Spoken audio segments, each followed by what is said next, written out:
Welcome to Revenue Radio, our podcast powered by Kassouf.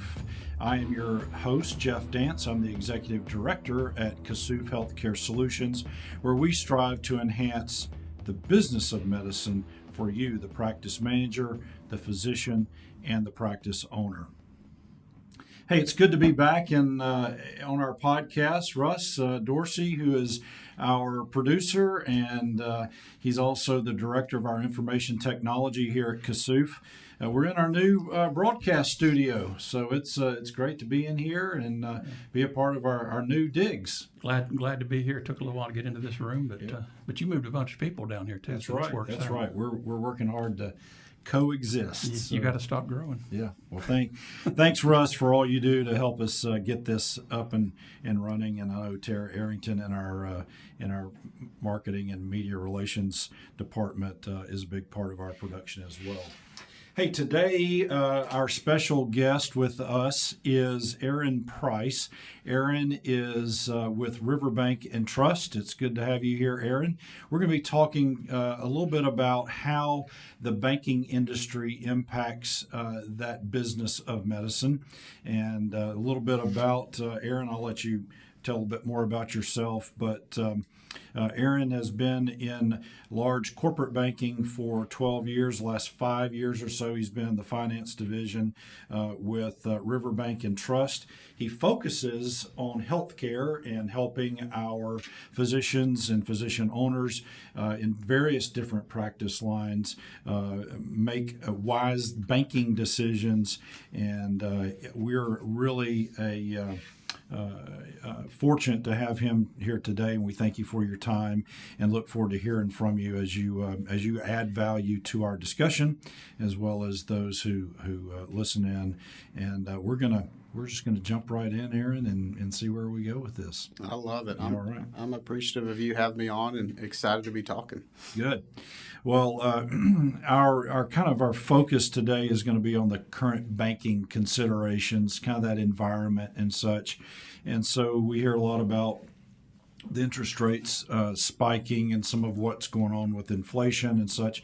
Tell us a little bit about how a practice owner should be thinking as it relates to their current bank and financing environment that they have to function within right now. Yeah, we are in a tough rising rate interest rate environment, and I have been working with doctors for a long time within the healthcare segment, and that can be a combination of things. That can be a doctor looking at starting a practice. That can be a doctor looking at acquiring a practice, expanding a practice, and really supporting a doctor throughout all life cycles of practice ownership. Mm-hmm. And really, when you think about that and you think about, the interest rate environment that we are in, it is a tough rising rate environment. Think about this week, the Federal Reserve met to review the Fed funds rate, and they chose not to increase that rate. So the Fed fund rate is kind of the rate that banks will borrow from other banks, right? So you're almost consider that as your wholesale deposits. Right. And so that rate stayed the same, but the Federal Reserve said, hey, we are probably going to increase interest rates here over the next 6 months, so you guys just be prepared. Mm-hmm. And when you kind of tie that Fed fund rates to, a doctor specifically, think about prime interest rate. And that's really your interest rate that your most qualified borrowers are going to, obtain for working capital. Even think, their personal homes, home equity lines of credit. That's kind of your bank's variable interest rate, and so that interest rate, that's at 8.25% as of today. So, and then even tying it a little further, doctors have invested a lot of time within their education and their careers and being successful. They may have gone to work, with a residency and are specialized within their field. And so as a banker, I know that they put the time in to be successful within their career. And so that their interest rate, environment is usually a little more competitive than prime. Right. I guess one point you made in some discussion prior to is that sometimes you think of a physician being a borrower at every stage of his or her life through med school and then trying to get into their practice, some of the enhancements and things that have to happen. Sometimes we're in adjustable rate type of environments and situations. As a physician owner or an owner of a practice, what should the doctor be thinking? Yeah. I know there's the stay out of debt, but sometimes you have to have that ongoing just to keep normal operations in place, and that's not always a bad thing. But man, if I get into an adjustable rate, what am I thinking? Yeah. So obviously it takes a little money to make a little money, right? And so there are life cycles within a doctor's career that they're borrowing that money, and it's a full cycle. And for a banker, it obviously makes for a fantastic client, right? Because they're going to borrow a little money when they get their student loans. Then they're probably going to purchase that first house.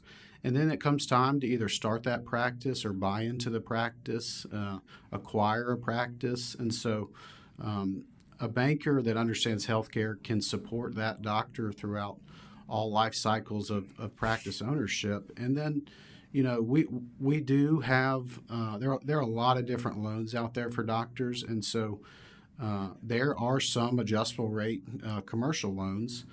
And, if you're working with a healthcare banker that kind of understands your specific practice goals, to me, I think tying that debt to that specific practice goal is extremely important, right? Let's say, you have a doctor that is looking to start a practice, right? Let's use a dentist for an example. The sexiest dental loan right now on the market is probably a fixed 15-year rate, right? Mm-hmm. But if that doctor is 30, 35 years old, do they really need a 15-year term for that money? Maybe not, because, as they they don't want to be paying that debt when they're 45 years old. So for me, as a healthcare banker, understanding and knowing what specific practice goals that practice owner has, when something does come due, let's say that dentist that took that 15-year money, if we're talking and we're having proactive conversations, we're going to be trying to pay that debt, let's say 7 years, because I think the statistic is maybe 90% of all healthcare loans are paid off within 7 years. So if we know that doctor's goal is to expand or purchase commercial real estate down the road, then hey, let's be aggressive and let's find a term that meets that goal that's coming due. So, maybe hey, you got a doctor that wants to purchase a piece of equipment, but they're still $300,000-$400,000 of debt. Let's plan. Let's understand that the goal is to expand the practice, and let's make sure that existing debt, if it's coming due, let's tie it to a couple years, and then we'll purchase that equipment. So then we're expanding. We're not just refinancing past debt. And I think part of the value that someone like yourself brings to a client, to the customer, is this whole idea that you're specializing in healthcare. You understand kind of the life cycle of a physician practice, and again, be it dentist or on the medical side and the various specialties that come about. But you kind of,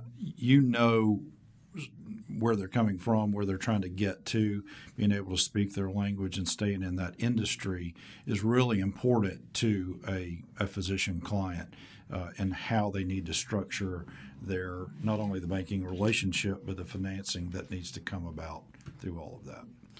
I would absolutely agree, and understanding the structure is very important, and understanding the practice goal is very important. So you don't want a loan to have an adjustable rate if the goal is to, hey, we're going to purchase equipment, right? We don't want to put that doctor in a loan that maybe is an interest-only payment for a longer period of time. So understanding what that doctor is doing specifically with the capital is crucial to help and support that doctor.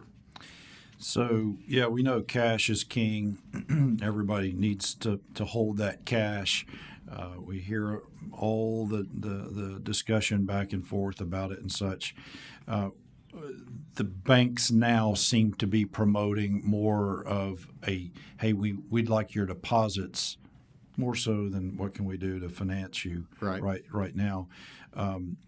How does that look on the balance sheet? Not trying to get into a big accounting question here, but what's the strategy behind some of that? And from the giver of the money, right? The physician and the owner making the deposit, but also what is it the bank is trying to also do for its client? Absolutely. So when you think about Riverbank and Trust, we're a community bank, right?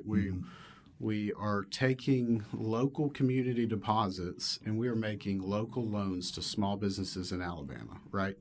And so, when we have a deposit, when we go after the community and we're able to help onboard some deposits, we can take that money and in turn put it to work in small business loans. And so I had mentioned the Fed fund rate. So there's two ways to make loans, right? You can loan your money or you can borrow money via the Fed fund rate. So if you're thinking, hey, if we've got local deposits and in return, if we've gathered those deposits, we can lend those out at a competitive interest rate versus paying 5.25 and then still needing to make a spread to cover overhead cost for the bank. And so if we can gather deposits from that small business, from the doctor in return, we can go out to the community and make those deposits. And as it relates to the practice owner, think about thinking about being a quality applicant, right? Mm-hmm. If the bank is only going to get a loan out of the transaction, then you may experience some higher pricing, right? There may be a little more risk involved because there aren't deposits in that bank account. And so it's important for a doctor to be working on building their assets, right? And on the bank side, deposits are a liability, right? We owe you those deposits if you want to come get a deposit or make a withdrawal. On our side, the loan is an asset, but on the practice side, it is truly an asset because when we go to evaluate the overall snapshot of that doctor, a strong cash position is a crucial part of just underwriting and getting comfortable with approving a practice loan. And then think down the road as your practice grows. If you've done a great job of saving, you may not need to borrow money. You can use that cash to expand. And then if you do want to borrow money, the money's in the bank. And so now, opposite side of the coin, you're going to get a very strong interest rate because, hey, that money's with the bank. We know you can go pay cash for that. So we want to be competitive when we do have a full relationship. And in a community bank, the deposits are life and soul of a community bank. Very important piece. So let's follow that real quick on just a little bit of a rabbit trail.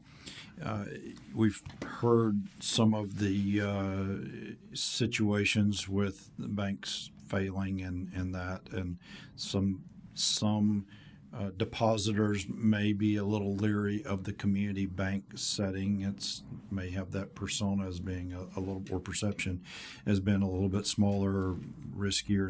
And what would you tell? Because we've got clients in rural areas of Alabama and other parts of the country, and the community bank stands. It's the deal, and they need to promote themselves.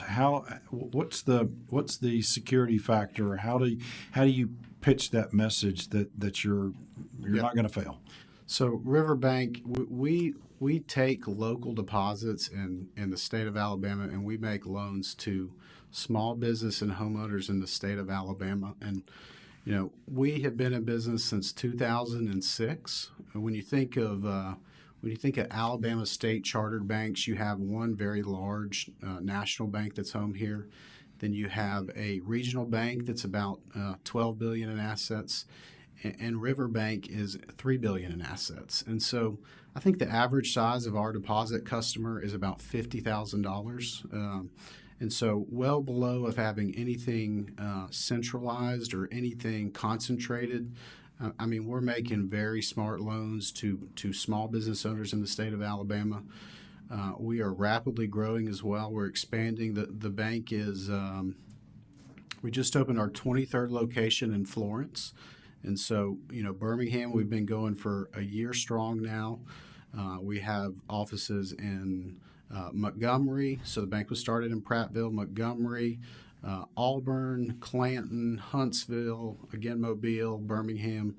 And I would focus on leadership, right? So we have very local leadership, very seasoned bankers. I'm on a team of 17 now here in Birmingham, and we have the local credit authority to transact. And bankers understand, when you're working with seasoned bankers, they understand what a good deal is and what a good debt service coverage is, and they understand how to loan money to businesses that will be successful. And so you've just got a lot of seasoned bankers within Riverbank and Trust, and you look at the California banks that may have had very large depositors. Think of large accounts, and so strong bank and excited to be a part of it. And I left a big corporate bank to go work for Riverbank and Trust, and so really it's been a fun opportunity. It's been hard work, but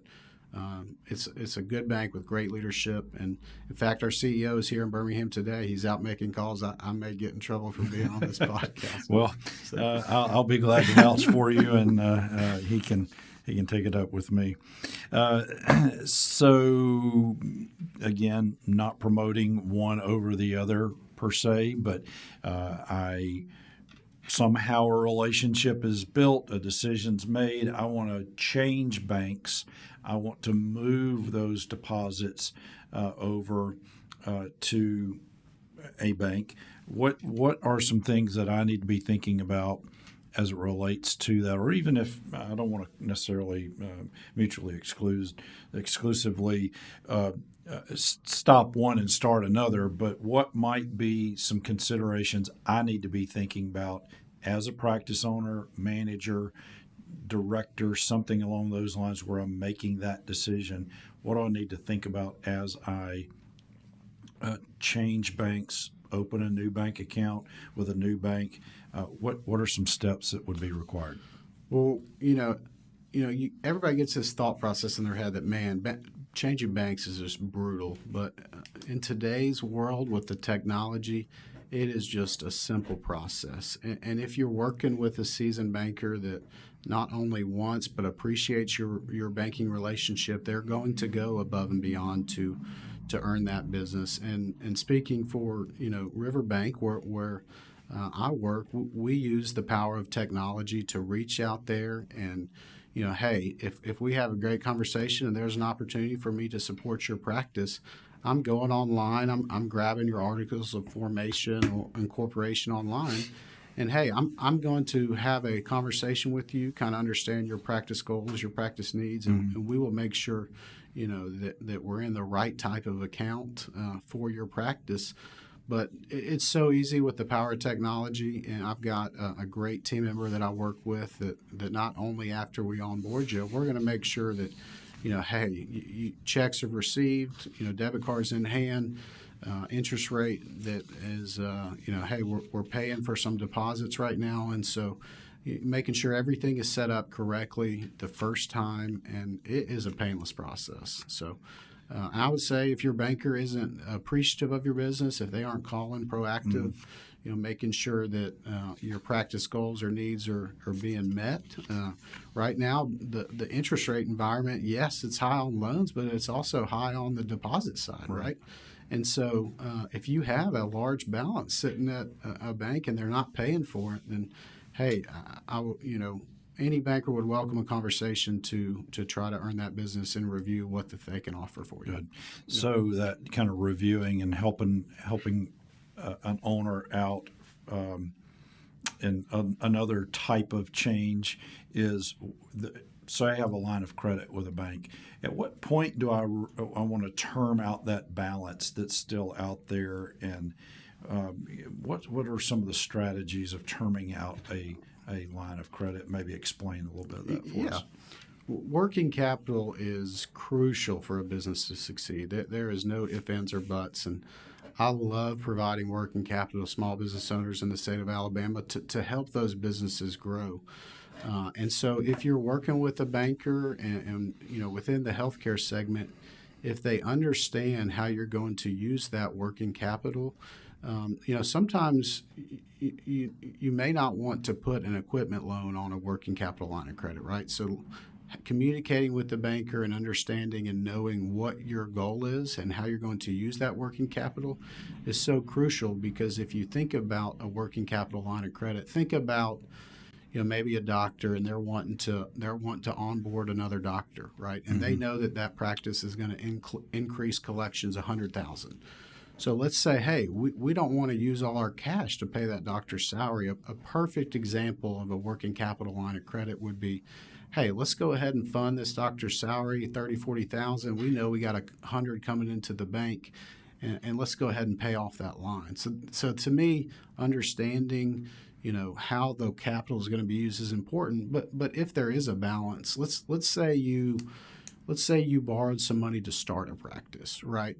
If you were working with a specific healthcare banker, they would understand and know how to structure that loan. They would understand let's maybe look at a closed-ended line of credit, right, where we give the doctor maybe a year to kind of go do the project, maybe build out some leasehold improvements, buy some equipment, advertise. There's some legal costs, but let's say the doctor goes and does a project, and then I've approved them for $500,000, and we end up using maybe $200,000 of that loan. So you're going to, we're going to have a structure in place to where in the beginning we're going to term that debt out after that project phase, and then we're going to maybe have some ramp-up payments in the beginning, and then start really getting after, maybe have a partial payment, and then really getting after, full payment in year 3, so allowing some ramp-up time. Mm-hmm. And so think about having a structure in place in the beginning versus, man, let's go get a big line of credit and keep that balance on it, because most working capital lines are interest-only payments. And you don't want the doctor to be in a situation of just paying interest only. Right. So then terming it out would get you sort of the principal and the interest and get you moving to exactly. Conclusion. You're paying that debt down. But that doesn't prevent you from me as the owner of the practice to open up another line, to start a new line over again, right? On most, not all. I would say most working capital lines, we're going to have a renewal period. We're gonna make sure that that this line's been responsibly paid and that we're using it correctly. But doctor wants to expand and buy some equipment. Let's look at the specific product for that. Let's look at an equipment loan, right? Yep. Let's look at, we need to do some build out. Well, we may not want to just have an interest only payment for a long period of time. So we've got a few more minutes. I want to hit two more thoughts before we wrap. I know one of those is going to be near and dear to Russ's heart, so he'll probably jump in with a comment or two as we relate to fraud. But before I do that, maybe some folks might think that the bank fees are fraudulent, but we'll address that. Again, I feel like I'm just getting hit with more and more fees. What are some strategies? What's a conversation that someone feels like they can have with their banker that could be productive, help them out? Is it just a matter of asking? And I know you guys got to stay in business. We all have to stay in business. We're trying to watch costs. You're trying to watch revenues and such. How can someone think through a fee structure with their banker? Yeah, and I would say communication, right? Communication is key. And working with a banker that you trust, and that if there are fees associated with the account, let's understand what those fees are, right? Let's understand what you're paying for. A lot of the larger banks will, and when we talk fees, it's mostly treasury management fees. So you'll have a lot of advanced online banking services for that practice, and it's about understanding what that practice needs and then charging accordingly, right? A lot of the larger banks they'll have a bundle package, and so what happens is that you're paying for services that you may not need, and in that bundle you may have remote deposit, you may have positive pay, you may have ACH, wires, debits and credits, and then you may have a wire module. So, with Riverbank, we're going to understand your specific need. I don't think a dental practice needs to have the ability to send 20 wires a month, right? So we're not going to charge you for that, Right. And if there is a monthly service fee, we have a very, very strong earnings credit to where we're going to offset those fees if you're keeping a strong balance within the bank account. So. Hey, letting the banker understand what that specific fee is for. Let's say you're in urgent care, right, and you're getting $10,000 in cash a day.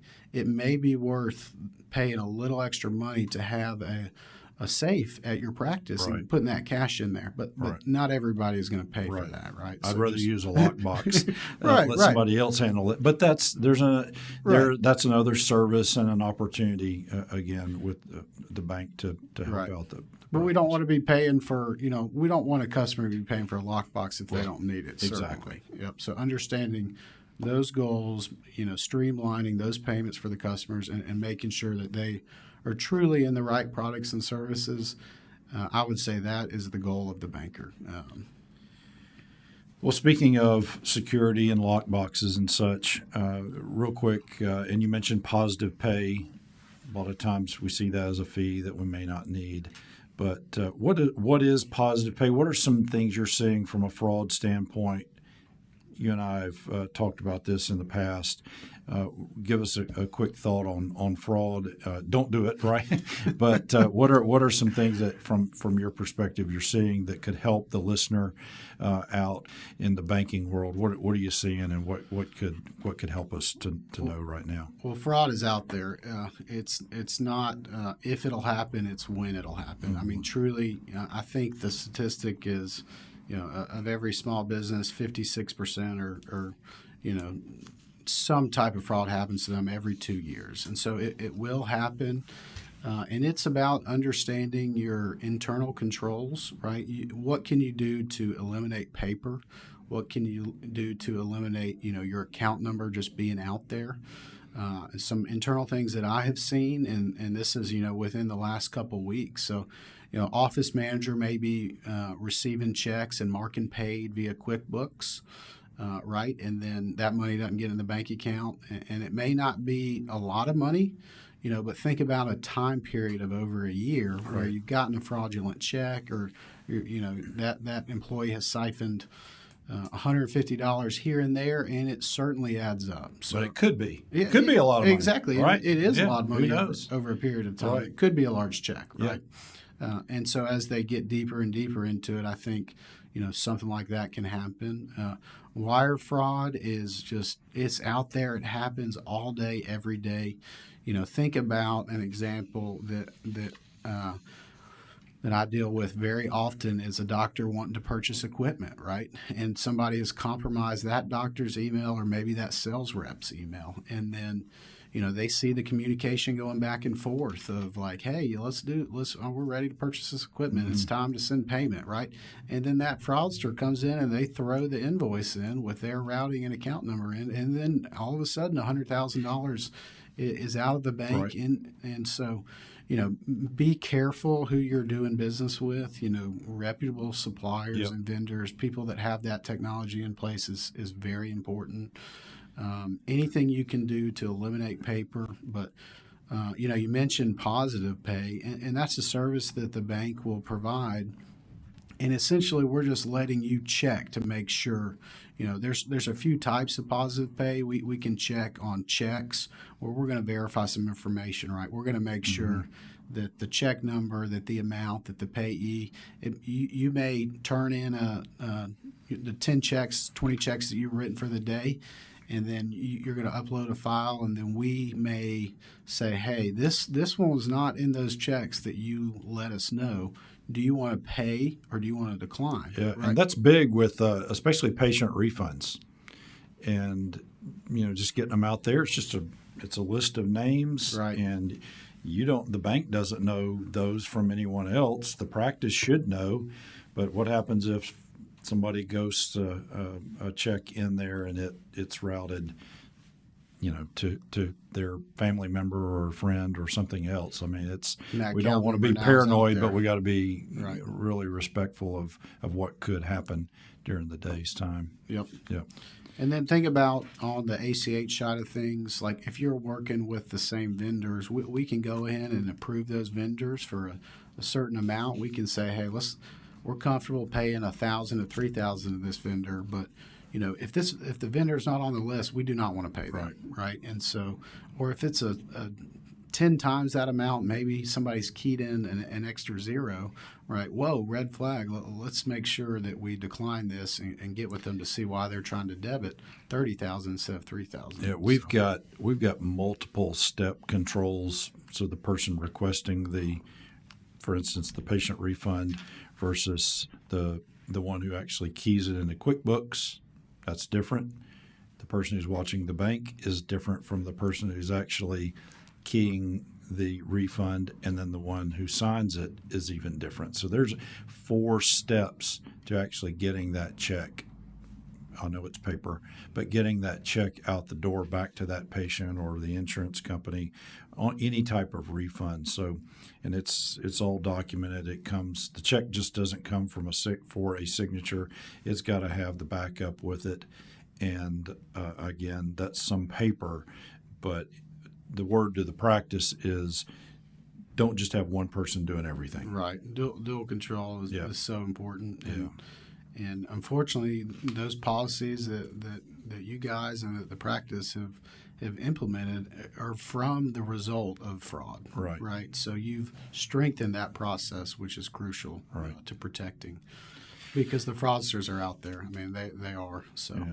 Well, hey, Erin, as we wrap today, and again, thinking about the banking environment, I know a lot of folks, the common thought is, don't go into business if you can't afford your accountant and your lawyer. You really can't afford to go into business without knowing who your banker is and such.